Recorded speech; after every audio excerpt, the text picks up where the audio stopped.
The Galactic Combat Federation had seen many species rise and fall in their sacred arenas. The hulking Vraxians with their bone-crushing strength, the lightning-fast Zephyrians who moved like liquid mercury, the psychic ethereals who could bend reality with their minds, but nothing, absolutely nothing, had prepared them for humanity. Ambassador Krell 9 of the Domination Council flexed his 4 massive arms as he reviewed the transmission from Earth.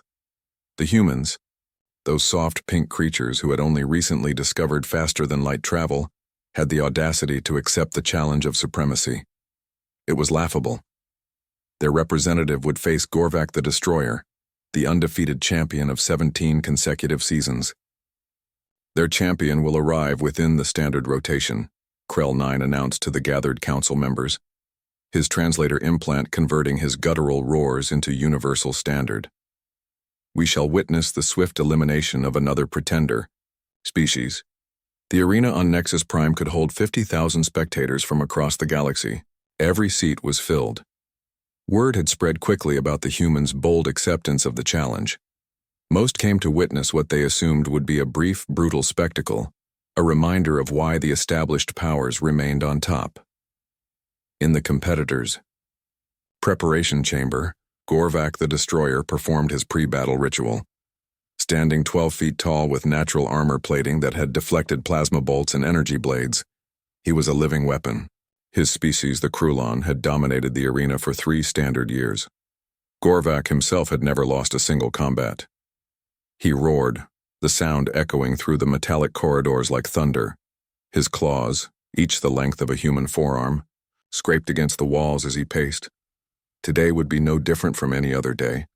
Another challenger would fall, another species would kneel. The arena fell silent as the great gates began to rise.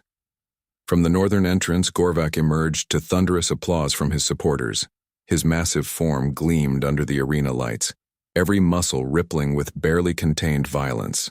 He raised his arms and the crowd's roar intensified. Then the southern gate opened. The silence that followed was deafening. A human walked out. Not ran, not charged, not flew, simply walked. He appeared to be of average height for his species, perhaps 6 feet tall, wearing what looked like comfortable clothing rather than battle armor. His dark hair was slightly disheveled, and he wore an expression that could only be described as mildly annoyed. But it wasn't the human's casual appearance that stunned the 50,000 spectators into absolute silence. It was what he carried. A chair, a simple metal folding chair. Ambassador Krell 9 felt his secondary heart skip a beat. What is that? He whispered into his communication device. The human, who had introduced himself simply as Marcus, set the chair down in the center of the arena with a metallic clang that echoed through the stunned silence. He looked up at Gorvak, who stood frozen in confusion, then glanced around at the bewildered crowd. So, Marcus said, his voice carrying clearly through the arena's amplification system, I'm told you guys take this fighting thing pretty seriously. Gorvak found his voice first. Human, you mock the sacred arena. Where is your weapon? Where is your armor? Marcus gestured to the chair. Right there, big guy. Though I gotta say, your arena's got some weird rules. Back home, chairs are pretty much standard equipment for this sort of thing. The crowd began to murmur. Combat analysts in the viewing boxes furiously consulted their databases. Chairs were not listed as weapons in any known martial tradition. Begin, roared the arena master, apparently deciding that whatever was about to happen should happen quickly. Gorvak charged with a bellow that shook the foundations of the arena. His massive form thundered across the combat floor, claws extended, ready to end this farce in seconds. Marcus picked up the chair. What happened next would be debated by xenobiologists and combat theorists for decades to come. As Gorvak's charge brought him within range, Marcus swung the chair with perfect timing and devastating effectiveness. The metal frame caught the Krulon champion across his armored midsection with a resonant clang that reverberated through the arena like a giant bell. Gorvak's momentum carried him forward, but the impact had stunned him. Marcus stepped aside with practiced ease, spun the chair in his hands like a baton, and brought it down across the champion's back with another tremendous crash. The crowd gasped. Gorvak's supposedly impenetrable armor had cracked. "See, the thing about chairs," Marcus explained conversationally, even as he dodged Gorvak's increasingly desperate swipes, "is that they're perfectly balanced for swinging. Good leverage, decent weight distribution." He punctuated this observation by catching Gorvak across the knee with the chair's edge. The 12-foot champion stumbled. "Plus," Marcus continued, now wielding the chair like a combination shield and club, "humans have been perfecting chair-based combat techniques for over a century. Ever hear of professional wrestling? No? Your loss." With a move that would later be analyzed frame by military tacticians across the galaxy, Marcus folded the chair partially, caught Gorvak's grasping claw between the seat and backrest, and used the champion's own momentum to flip the massive creature onto his back. The arena shook.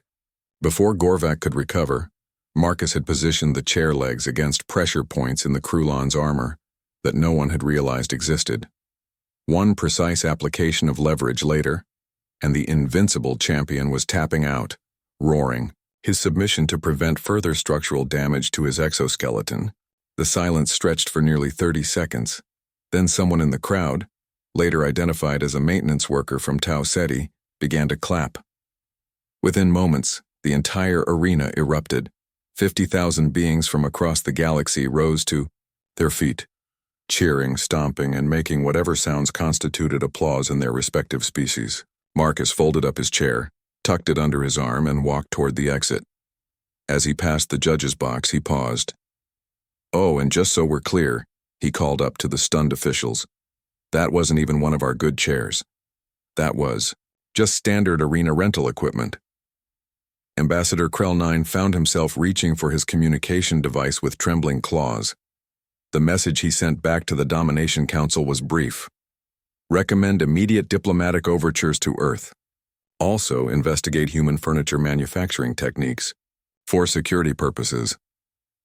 As Marcus disappeared through the exit portal, still carrying his chair, the arena's combat analyst made a note that would change galactic military doctrine forever. Further study required. Human improvised weapon techniques. Recommend all diplomatic stations be equipped with chairs for emergency defense purposes. The age of human dominance in the galaxy had begun not with plasma cannons or quantum bombs, but with a simple folding chair and the kind of creative violence that only humans seemed capable of perfecting. Somewhere in the crowd, a Zephyrian arms dealer was already calculating the profit margins on importing human furniture.